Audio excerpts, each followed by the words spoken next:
যদি মানুষ এত বুদ্ধিমান হয় তাহলে আমরা এত বোকা কেন?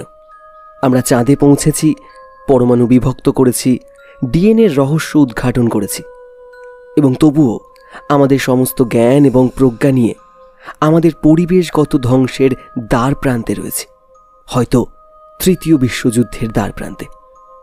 এবং আমরা একটি অত্যন্ত শক্তিশালী প্রযুক্তি এআই তৈরি করেছি, যা আমাদের নিয়ন্ত্রণের বাইরে চলে যেতে পারে এবং আমাদের দাসত্ব করাতে পারে বা ধ্বংস করতে পারে।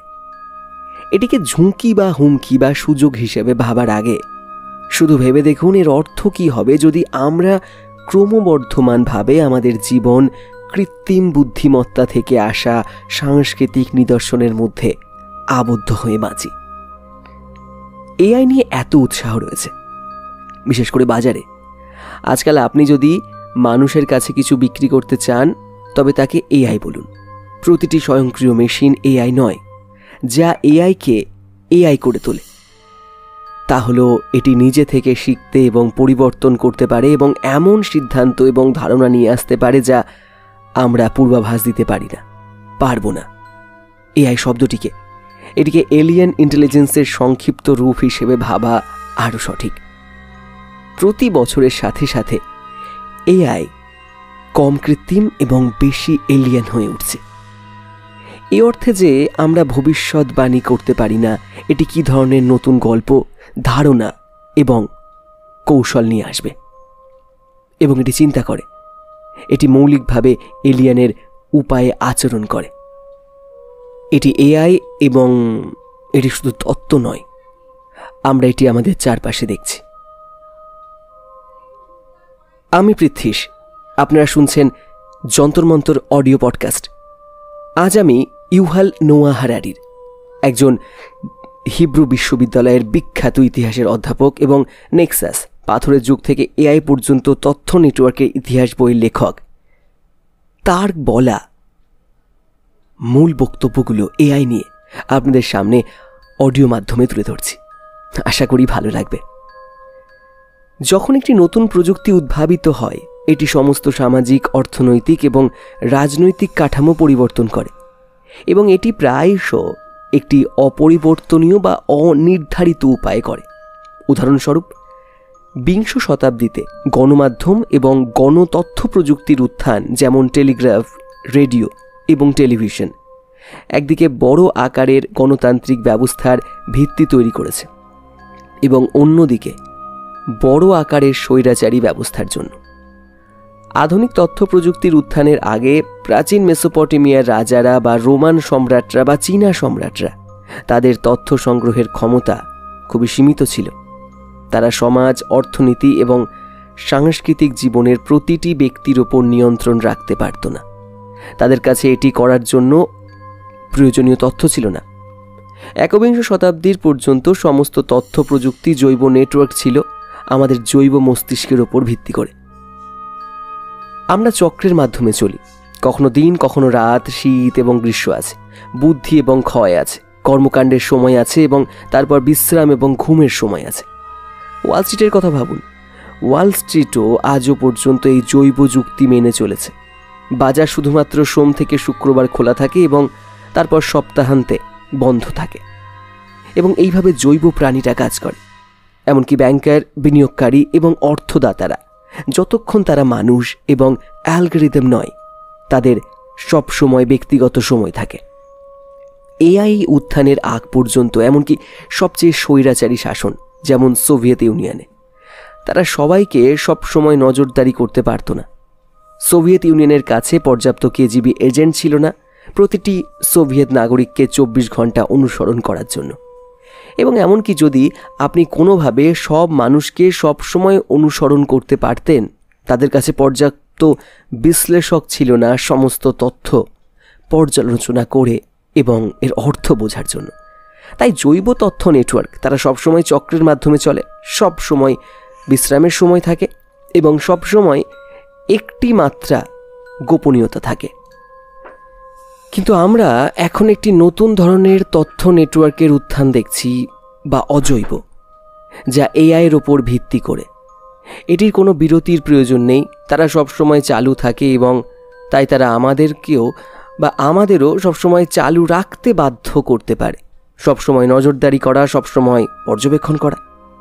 এবং এটি আমাদের মতো জৈব প্রাণীদের জন্য ধ্বংসাত্মক। যদি আপনি একটি জৈব প্রাণীকে সবসময় চালু থাকতে বাধ্য করেন, তবে এটি শেষ পর্যন্ত ভেঙে পড়ে এবং মারা যায়। এবং আমরা এটি আমাদের চারপাশে ঘটতে দেখছি। 24 ঘন্টার সংবাদ চক্রের সাথে, যা কখনো বিশ্রাম নেয় না। বাজার কখনো বিশ্রাম নেয় না, রাজনীতি কখনো বিশ্রাম নেয় না। আপনি যা কিছু করেন বা বলেন তা যে কোনো সময় নজরদারি করা এবং রেকর্ডিং করা হতে পারে। এটি 10 বা 20 বছর পরে আপনার সামনে আসতে পারে। তা মূলত পুরো জীবন একটি দীর্ঘ চাকরির ইন্টারভিউর মতো হয়ে যাচ্ছে। এখন এটি সবই সম্ভব হয়েছে কারণ এআই ইতিহাসে প্রথম প্রযুক্তি যা নিজে থেকেই সিদ্ধান্ত নিতে পারে। আজ পর্যন্ত আমাদের সমস্ত বড় তথ্য নেটওয়ার্ক তারা পরিচালিত হতো, তারা মানব আমলাদের দ্বারা পূর্ণ ছিল। একটি কৌতূহলী তথ্য হলো যে অন্তত মার্কিন যুক্তরাষ্ট্রে এআইদের আইনি ব্যক্তি হওয়ার জন্য ইতিমধ্যে একটি আইনি পথ খোলা রয়েছে। কর্পোরেশনগুলো আইনি ব্যক্তি হিসাবে বিবেচনা করা হয়, যাদের এমনকি বাক স্বাধীনতার মতো অধিকার রয়েছে।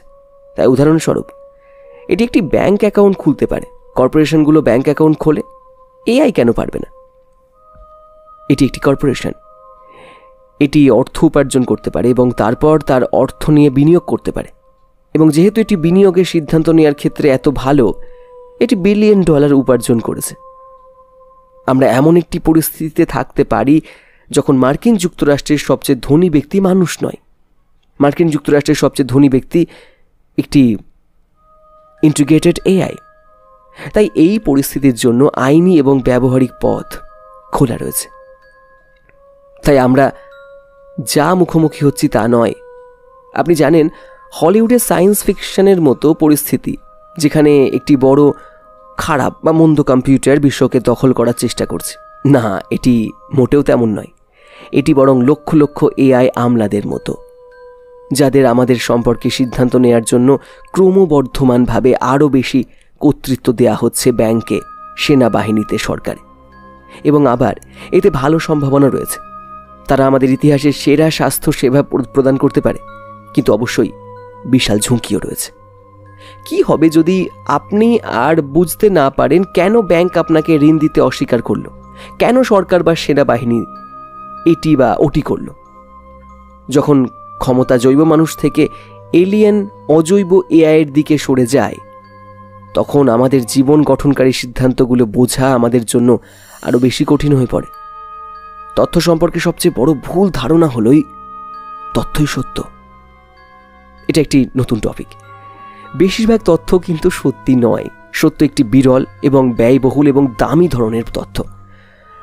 আসুন ছবি এবং প্রতিকৃতির কথা ভাবি।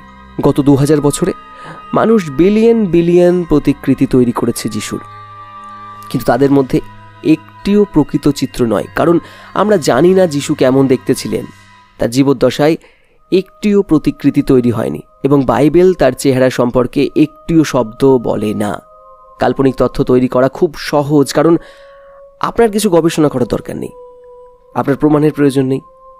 আপনি শুধু কিছু একটি ভেবে নিয়ে আঁকেন। যদি আপনি কোনো ব্যক্তি, অর্থনীতি, যুদ্ধের সত্যিকারের চিত্র আঁকতে চান, তবে আপনাকে অনেক সময় প্রচেষ্টা এবং অর্থ বিনিয়োগ করতে হবে গবেষণার জন্য, যাতে নিশ্চিত হন যে আপনি এটি ঠিক করেছেন। যদি আমরা বিশ্বকে তথ্যে ভরিয়ে দিই এবং আশা করি তথ্য ভেসে আসবে বা ভেসে উঠবে, তা হবে না, তা ডুবে যাবে। তাই এআইয়ের যুগ মোকাবিলা করতে এটা স্পষ্ট হওয়া উচিত যে আমরা পূর্বাভাস দিতে পারি না এই প্রযুক্তি আগামী কয়েক দশকে কিভাবে বিকশিত হবে। আমাদের যা প্রয়োজন তা হলো জীবন্ত প্রতিষ্ঠান, যেখানে সেরা মানব প্রতিভা থাকবে এবং সেরা প্রযুক্তির অ্যাক্সেস থাকবে, এবং যারা ঝুঁকি এবং হুমকি চিহ্নিত করতে পারবে, সেগুলোর উত্থানের সাথে সাথে প্রতিক্রিয়া জানাতে পারবে। তাই আমি আগাম কঠোর নিয়ন্ত্রণের কথা বলছি না, আমি নতুন প্রতিষ্ঠানের প্রয়োজনীয়তার কথা বলছি। কারণ আপনি কখনোই শুধু আইনের অক্ষরের ওপর বা কোনো ক্যারিশম্যাটিক ব্যক্তি, কোনো প্রতিভার ওপর নির্ভর করতে পারেন না। ইতিহাসে মানুষ বারবার এই সমস্যার সম্মুখীন হয়েছে এবং এটি সবসময় একই সমাধানে ফিরে আসে, প্রতিষ্ঠান বা ইনস্টিটিউশন। ভালো প্রতিষ্ঠানগুলো এই দ্বারা চিহ্নিত হয় যে তাদের শক্তিশালী স্বসংশোধন প্রক্রিয়া রয়েছে, সেলফ রেকটিফিকেশন।